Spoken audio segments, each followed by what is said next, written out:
आम इंतखाबात 8 फरवरी बरोज़ जुमेरात को होंगे। सदर और इलेक्शन कमीशन के दरमियान इतफाक हो गया। सदर ममलकत आरिफ अलवी की जानिब से एलामिया जारी। सुप्रीम कोर्ट के हुक्म पर इलेक्शन कमीशन हुकाम की सदर आरिफ अलवी से मुलाकात हुई।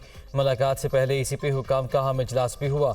इलेक्शन की तारीख से मुतालिक मुशावरत। सदर से मुलाकात के लिए चीफ इलेक्शन कमिश्नर, चारों अरकान और DG लॉ शरीक हुए।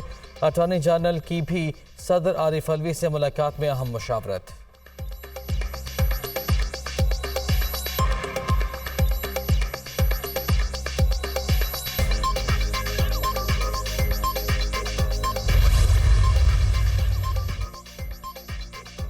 सदर से मिलने से इनकार नहीं किया। मुलाकात न करने का फैसला कमीशन का था। हमने सुप्रीम कोर्ट और सदर को लेटर में 11 फरवरी की तारीख दी थी। फिर मुतफ़िका फैसला हुआ इंतखाबात 8 तारीख को हों। हर कोई शफाफ इलेक्शन का कहता है, लेकिन दूसरी जानिब मुदाखलत भी की जाती है। इंतखाबात में फ़ौज हमारी मदद करेगी। निगरान हुकूमत बनाना इलेक्शन कमीशन का काम नहीं, लेकिन उनको चेक करना हमारा काम है। पहले भी फरवरी में इलेक्शन होते रहे हैं। Chief election commissioner Sikandar Sultan Raja.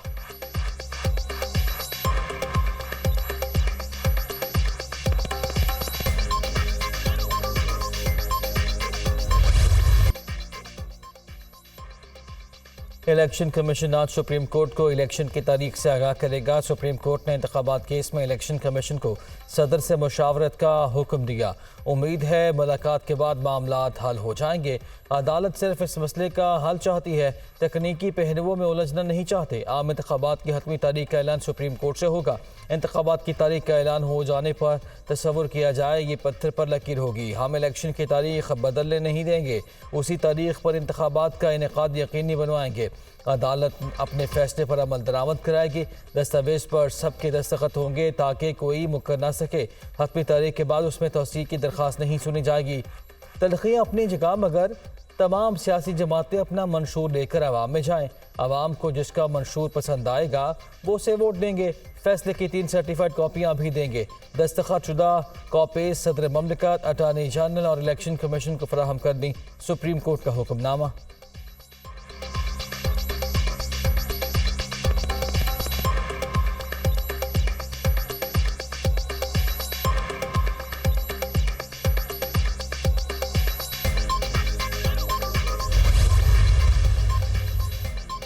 सदर के पास इख्तियार था तो उन्होंने तारीख क्यों नहीं दी? आप जो दलाइल दे रहे हैं उससे तो सदर ममलकत पर आर्टिकल 6 लग जाएगा। मेरी राय में अभी तक आइन की खिलाफ वर्जी नहीं हुई। 7 नवंबर की तारीख गुजरने के बाद आइन की खिलाफ वर्जी की बात होगी। सदर ममलकत की गिनती बहुत अच्छी है, लेकिन उन्होंने तारीख नहीं दी। अगर ऐसे ऑर्डर की खिलाफ वर्जी हो तो क्या हम सदर को तौहीन अदालत का नोटिस जारी कर सकते हैं? सदर ममलकत तो कहेंगे हमें आर्टिकल 248 के तहत इस्तिस्ना हासिल है। इलेक्शन कमीशन का कहना है कि सेक्शन 57 के तहत अब तारीख देने का इख्तियार हमारा है।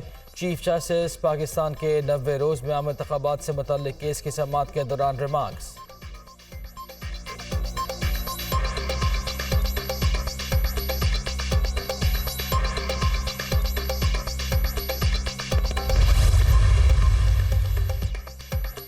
इंतखाबात में इल्तवा के लिए इलेक्शन कमीशन समेत सब जिम्मेदार हैं। मुकर्ररा मुद्दत से ऊपर वक्त गुजरने के बाद हर दिन आइनी खिलाफ वर्जी हो रही है। हुकूमत, इलेक्शन कमीशन या सदर जिसने खिलाफ वर्जी की उनको नताइज का सामना करना पड़ेगा। आइन मुअत्तल करने की सजा पर आर्टिकल 6 लगता है। एक सियासी जमात से ताल्लुक़ रखने वाले स्पीकर ने इलेक्शन की दरख्वास्त दी थी। उनकी दरख्वास्त पर फैसला हुआ, फिर अमल ना होने पर उन्होंने भी तौहीन की दरख्वास्त नहीं दी। तौहीन अदालत की दरख्वास्त ना लाकर क्या वो भी खुद जिम्मेदार नहीं हो गए? जस्टिस अतहर मिनल्लाह का इस्तफसार।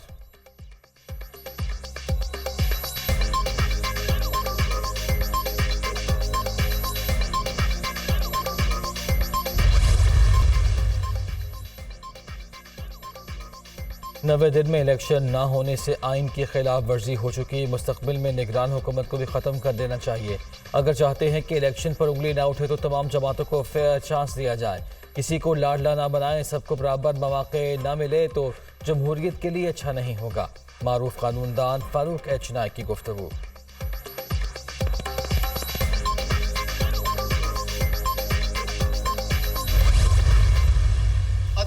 से भी पहले जब अभी कोई तब्दीली नहीं आई थी, तब भी मैंने आपके इज्तिमाअत में कहा था कि मुल्क इस हद तक डूब चुका है कि अब उसको दोबारा उठाना बहुत मुश्किल हो जाए।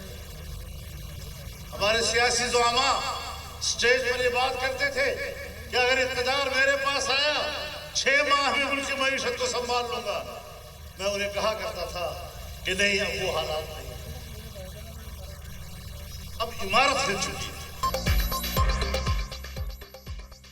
साबिक वज़ीर आज़म के खिलाफ अदम एतमाद लाने से पहले कहा था फौरी इलेक्शन कराओ, मुल्क को दोबारा उठाना मुश्किल होगा, मगर हमारी सियासी ज़ोमा कहते थे 6 माह में हालात बेहतर कर देंगे। दोस्तों की राय थी, इसलिए साथ चलना पड़ा। इंतखाबात गैर यकीनी सूरत हाल में होंगे, खुदा करे वक्त पर हो जाए। 2018 में जाली इंतखाबात हुए और जाली नताइज आए। हम 2018 से इसराइली एजेंट के खिलाफ जंग लड़ रहे हैं। मासरत खाना सियासत का दौर ख़त्म हो चुका, अब आमना सामना होगा। मौलाना फजलुर रहमान।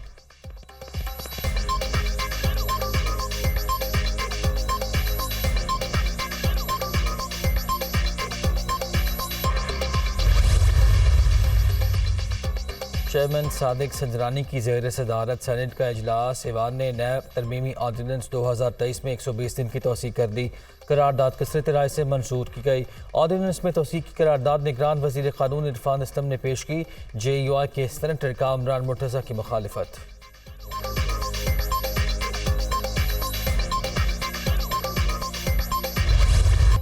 पाकिस्तान और IMF के दरमियान इस्लामाबाद में मुज़ाकरात। IMF मिशन चीफ ने पहली तिमाही में हासिल किए गए अहदाफ पर हुकूमती कारकर्दगी को सराहा।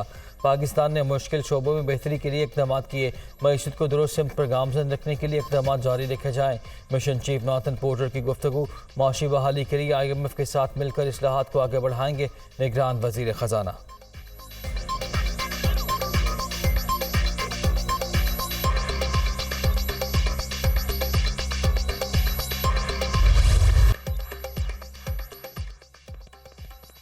चमन और तुरखा बॉर्डर से गैर कानूनी अफगान बाशिंदों की अपने वतन वापसी का सिलसिला जारी। एक दिन में 17,118 अफगान बाशिंदे अपने मुल्क चले गए। अब तक 1,43,135 अफगान पनाहगज़ीनों के अपने वतन वापसी हो चुकी। खैबर पख्तूनख्वा और बलूचिस्तान के मुख्तलिफ अजला में गैर कानूनी अफराद के लिए आर्जी ट्रांजिट कैंप्स कायम। गैर कानूनी गैर मुल्कियों का महफूज इनखला हुकूमत पाकिस्तान की अव्वलीन तरजीह।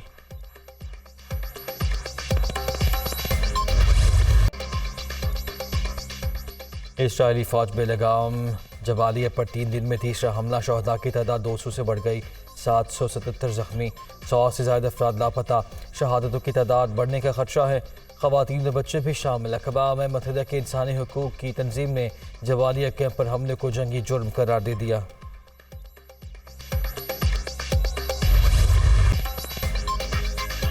अहले गज़ा पर आग बरसाने की घिनौनी हरकतें जारी। इसराइल का जंगी जुनून कम न हुआ। मज़ीद 271 फ़लस्तीनी शहीद। हर तरफ लाशों और मलबे के ढेर। शहीद फ़लस्तीनियों की तादाद 9,000 से बढ़ गई। 3600 से ज़ायद बच्चे और 2200 से ज़्यादा ख़वातीन शामिल। 22,000 से ज़्यादा फ़लस्तीनी ज़ख्मी। 2,000 से ज़्यादा अफराद का तबाहशुदा इमारतों के मलबे तले दबे होने का खदशा। हमास के इसराइल पर जवाबी वार हमले में 16 फौजी हलाक। गजा की जानिब बढ़ने वाले फौजियों पर ड्रोन से हमला। जंगजुओं ने सुरंगों से निकलकर भी इसराइली टैंकों पर रॉकेट बरसा दिए। सेहूनी फौज को भारी जानी नुकसान। कई मकामात पर मिसाइलों से हमले, मुतअद्दिद गाड़ियाँ भी तबाह। गजा में ज़मीनी कार्रवाई के दौरान 15 अहलकार मारे गए। इसराइली फौज का एतराफ़।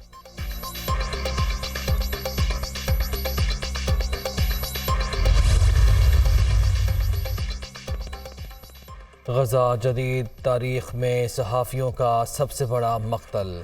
इसराइल की वहशियाना बमबारी से मारे गए सहाफ़ियों की तादाद 34 हो गई। सेहूनी फोर्सेस ने गजा में 50 से ज़ायद मीडिया इमारतों पर जानबूझकर बमबारी की। सहाफ़ती तंजीम का दावा, रवां साल जनवरी से अब तक दुनिया भर में 37 सहाफ़ी मुख्तलिफ वाक़यात में मारे जा चुके हैं।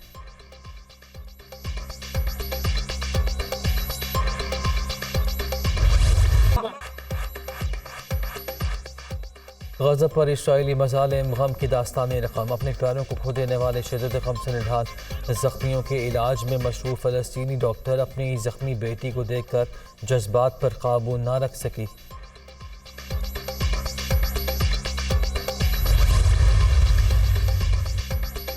गज़ा में इसराइल के बदतरीन मज़ालिम पर हॉलीवुड अदाकारा एंजेलिना जोली बरहम। बेबस लोगों पर जानबूझकर बमबारी को कत्लेआम करार दे दिया। गज़ा तेज़ी से इज्तिमाई क़ब्र बनता जा रहा है। मरने वालों में 40% मासूम बच्चे हैं। पूरे ख़ानदानों को कत्ल किया जा रहा है। एंजेलिना जोली इसराइल की हिमायत करने वाले ममालिक पर कड़ी तनकीद।